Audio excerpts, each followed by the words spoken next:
Our next guest is a determined man who's made investments that at the time many were critical of.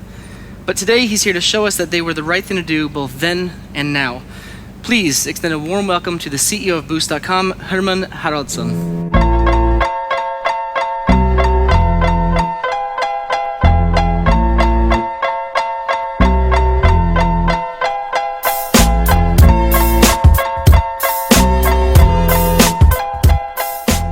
You're pretty known in the football world. Can you tell us why you're so interested in football? Basically, I've played football all my life. Okay. I was a goalkeeper. Yeah. A short one, but I think the reason why people know me is that I was offered the job as the CEO of my favorite football club, which is Scandinavia's best club, Brøndby IF. Okay. So, but as it often goes, they kicked me out after 15 months. So, okay.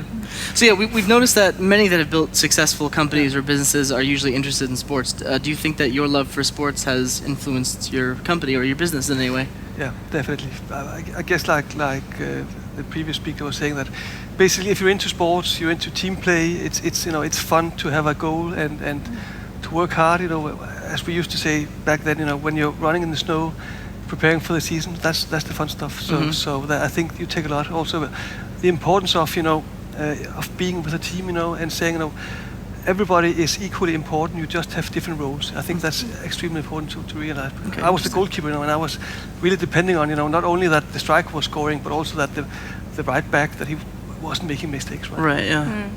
So can you talk a little bit about how Boozt got started?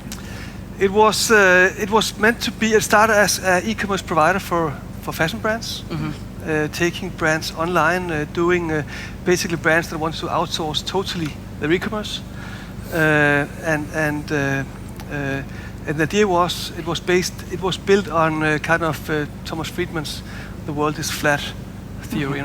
Everything that can be outsourced will be outsourced offshore. So it started with like 8 people in Malmö, and everything was outsourced to Vietnam, India, etc. All of you that have tried e-commerce, that's just a recipe for disaster.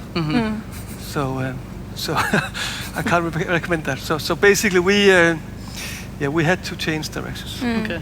So Boozt was founded in 2008, and until 2011, you were behind the scene, all in one e-commerce solution. Yeah. Everything from email marketing to logistics for companies like Bestseller, for example. But in 2011, you began an online shop for your own, Boozt Fashion. Was it your plan all along to start an online shop, or was it an idea that developed over time? Basically, what happened was that Bestseller, we did Bestseller's e-commerce, which is a huge business, and they decided to take it back. Okay. And so we had to make a decision either to close down the company or do it ourselves. Bestseller was 98% of the business. So when they left in 11, we made revenues of 35 million SEK. Next month we made 700,000. But we said, okay, we learned a lot along the way with Bestseller, so let's do it ourselves, try to build our own shop. So that basically that was, it was not a part of a major strategic plan, but basically almost a coincidence. Okay. So, but you help Bestseller and all of their sister sites also build their online presence in Europe. So what did you learn from working with Bestseller, and how does that, what have you learned from that? What we learned was how not to do, right? We made so many mistakes, and our investors, it cost them a lot of money doing the Bestseller shop. So basically, what we said, okay, everything we did on Bestseller, let's do the opposite next time. Okay. And that has helped us a lot, actually. Okay, so wow, that's great. It didn't feel like that at that time, but it was kind of a blessing in disguise. Okay. Because it was, we really did a bad job. Okay. Just amazing. So humble, I like that. Okay. Yeah. So, but many of the e-commerce sites that you worked with, they eventually developed their own platform, and they left Boozt. So, how did you feel about that? Yeah, but that was the problem, because basically you are not in control. Yeah. You are doing e-commerce for other companies, and you have, in fashion industry, you have a lot of egos, right? And they all think that they can do things themselves best. So they all decided to do themselves, right? And I was actually hired, because I came from the media agency industry. I was hired to get fashion industries companies in, and they all said no.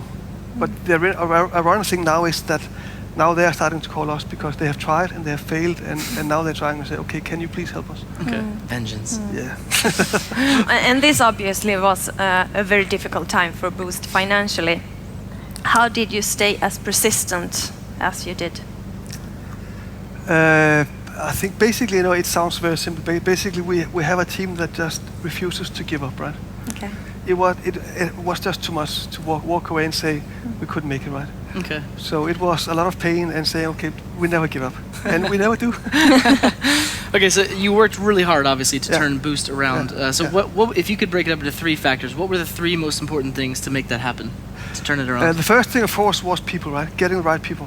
And I actually had to call my friends because nobody wants to work with us because our financial situation was bad, our reputation was bad. So I actually had to call friends and say, guys, it can fail, but it can also give you fame and glory, right? And are you on? So some of the guys I had worked with, one of the guys I went to boarding school with, I got some other guys. So basically, it was friends that called friends then, and this is how it evolved, right? Okay. So I think most of our hires is basically friends calling friends. Okay, and you had to make a lot of changes, obviously, in the leadership. So, and you let go of some people, some very important people in the organization, and you also hired some new people, or new blood. What did you feel like was missing from Boozt? 2 things. It was attitude. You have in e-commerce, you have a lot of talk, right? And a lot of people people talking a lot, and a little substance, right? That was one big thing, and then also competence, right? It's I don't want to sound arrogant, but there's this saying, in the kingdom of the blind, the one-eyed man is king, right? And it was just too easy to bullshit in the beginning, and basically we found out that we had too many people that just were not good enough, right? Okay. They had bad attitude, and yeah. What personality specifically were you looking for? Was there anything in particular? Basically, we run this like a football team, right? As you progress, you need to improve the team, right? And we developed quite fast, and you need some skills. But the most important thing is attitude. You want this winner attitude, people that don't give up, and what we call care why. They care, right? So that is extremely important. Okay. A couple of years ago, you told me that the difficult situation that Boozt was in helped you to build a modern Öresunds company. What is an Öresunds company? That's a company that is not Swedish and not Danish, right? People ask us often, what kind of company are you? And where this Öresunds company? Because I think we have 24 different nationalities, and it comes a bit back to when we started. Start to calling friends. And then we got into in the Malmö Lund expat society. You have a lot of talented foreigners that have studied at Lund University that fall in love with a Swedish woman or man. They are not. What are you talking about? Yeah, but they often don't speak perfect Swedish. We don't mind as long as they're good at what they're doing and they speak English. We hire them. And the fun thing is that they have extremely talented friends. So basically we got our hands into this society, and they just said, okay, I know this guy from the US or this guy from China or from, I think we have the whole of the Balkans, and so it's suddenly, we're like 24 different nationalities, and yeah, so we can say, nobody can say, we don't do this in Denmark, we don't do this in Sweden, because basically we just do it how we do it. And at Boozt, you live by 3 words, and it's trust, freedom, and responsibility. Yeah.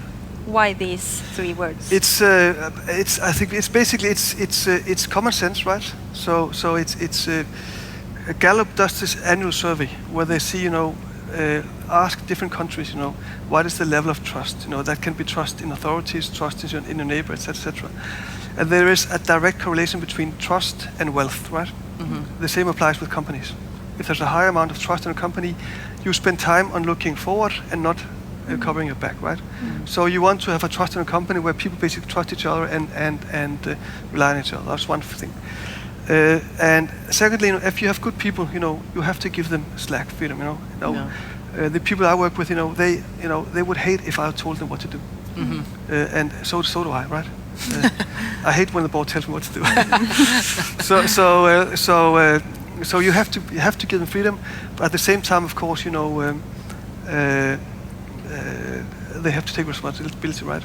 We have, for instance, basically people can take as much vacation as they want. Okay, wow. It's very difficult in Sweden because you have rules. That was a little jab. Yeah, but the thing is, if you need a vacation, you take vacation, right? Yeah. But of course, if you abuse that, Then you're you have fired. to find another company. Yeah. Fair enough. And Verdane has become an important investor for Yeah. Boost. Yeah. What role do they play in the company besides financial support? They have, huge experience. I'm not saying that because Staffan is in the audience, but they are very much into e-commerce, and so they are extremely good at sparring. And they came in actually at a quite critical time back in 2012, and could help us, pushing us in the gentle directions. And believe me, we are extremely difficult to push because we're very strong-minded. But they are very good at it, and Staffan is very good at pushing us in the right way and inspiring us. So they have been actually very, very good. Okay, so investors. besides Verdane, the Danish Sunstone Capital and Echo Holding, who makes the shoes as well, owns the largest shares in your company. Although the odd part is Boost handles all of Echo's e-commerce. So how is it to be the supplier to the company that owns sort of a part of you? Is that weird? It's okay. It gives some interesting discussions, right? Yeah. At board level, we're discussing why are we not meeting the budgets of Echo, and as a customer, we have other discussions, right? Yeah. But they are also a very good investor because they're very long-term thinking. Okay. And being in the digital business and e-commerce, you tend to make fast decisions, sometimes too fast. So that's why it's good to have someone that's saying, okay, Slow down. take or a whatever. deep breath and Yeah. think about it again. So it's actually quite good. In an article in Sydsvenskan, you said that fast deliveries, good customer service, and a well-functioning return system is the foundation for any online shop. But despite this, many in the e-commerce world say that you, at Boost, focus most on sales and campaigns. What do you think about that? Obviously, I disagree. I don't know what to say. Most of our competitors, they are listed companies. Okay. So we can see what their exit margin is, which is basically the gross margin. Okay. And it's not higher than ours, so that can't be true if you look at the numbers. So Yeah. What I understand is you guys are really good at purchasing or buying. Why do you think why are you good at it? Because we have very good people. No, we managed to get into some people that have been doing this before, and we have a very analytical approach. We have our background, in the senior management team. 3 of us have been in the media agency and research business. So basically, numbers is king. So our buyers are very much guided by numbers on what the customers are buying, what are they looking at, conversion rate per style. So it's we are very much Good people. Good people and system and data driven. Okay. Now Boost has become a fairly large player. Have you thought about starting your own brand? Yes, we have thought about it, and the answer is no. Okay, why? We are a house of brands, and we think it's a good position. The way we see it is that the own brand space is very crowded. Typically, what you do when you start your own brands, it's at what we call enterprise level, which is low price. It's typically aimed at, if we see our competitors, it's like the 18 to 24-year-olds, and that's where all the big players are. It's like, it's Nelly's there, ASOS, Boohoo, H&M. So basically, you don't want to go into that. And even though, your margins, they are high as a percentage, but you don't live by percentages, you live by absolute kroners, right? And what we see is that the average order value goes down, typically. And we don't want to do that. Our target group is a bit older than these guys, and they seem to like what we do now. So, and also, the organization tends to become complex, and we like simplicity. Okay. I understand that you guys have a very modern system in Ängelholm for taking in new items, unpacking and photographing them, and I know that you're really proud of this automatic system. Can you tell us a little bit about what it took to get up and running? Like a lot of things, it was because we couldn't afford shooting on live models, right? when we started, everybody told us, you have to shoot on live model. It gives high conversion rate, and we just didn't have the money to do that. So we said, what's the next best solution? And having this number of styles, we had to say, okay, let's automate. Right? So basically we said, okay, how can we do that? Found some people that could do that, and basically tried to say, let's build a photo factory where we can take a picture, send it to Thailand, get it back, and basically have the product live in something like 30 minutes. Wow, that's pretty It impressive. doesn't happen every day. No. We can do that if necessary, right? Yeah. And it's basically, it was out of necessity because we couldn't do otherwise. Okay. Now we're quite happy because it gives a very good and clean look on the site. And also, if you want to go into live models, you have to have a certain quality. Okay. And they are expensive. Yeah. Okay, so you've invested a lot of time and money into your return process to make it simpler and easier for customers to return any items. You even had a massive campaign over the summer highlighting how simple and easy it was. So why are you focusing so much on your return policy, and what kind of results are you expecting? Returns is probably the biggest issue for many that are basically hesitant on buying fashion online, because they say, what if it doesn't fit me, right? And we basically you have to say you either hate returns or love returns, right? Returns are expensive, but if you hate returns, the customers, they will get the same feeling that you hate returns, and they won't come back. If you love returns, they think, okay, yes, it's fair for me to try it, I can return it and have a good experience, and I come back. Okay. And the thing is that our returns, the rate has not increased. Okay, wow. Oh. So you're not terrified that people are going to go bananas and just return everything? Of course, because they it hasn't increased yet. Of course, yes, of course we are, but that's a part of the game. But they haven't, increased. Returns have not increased. Okay. That's impressive. So you allow your customers to choose where they want their package sent, whether it's at home or the local utlämningsställe. They have the ability to choose. So how have your customers responded to this? Is this popular? Yes. It is? Yes. Okay, why do you think it's so popular? It's basically you want to give choice, right? It's people have different needs. Someone want it at home. Someone want it at a gas station or somewhere where they close to work. Some people want it at work, and basically we have to be able to deliver where they want, right? Yeah. And so this is basically making sure that customers have a good customer experience. Okay. It's painfully simple e-commerce, because basically make them feel good, make it easy for them, and that's the trick. Fairly early on, you decided to dethrone Nelly.com. What market did you want from them? Did I really say that? Yeah, you said that. I guess it's because when you start as a small company, you have to have someone to basically to hunt, right? And it's fantastic to be a challenger. It's much more difficult to be number one and defend that. So I think first we said we want to be bigger than Smart Guy or Style Pit. We achieved that first half this year. Was good. And the next goal was Nelly, not because of Nelly, because they serve a different segment, and I think that what they're doing now, they actually have a very good shop, and it's very good looking and nice.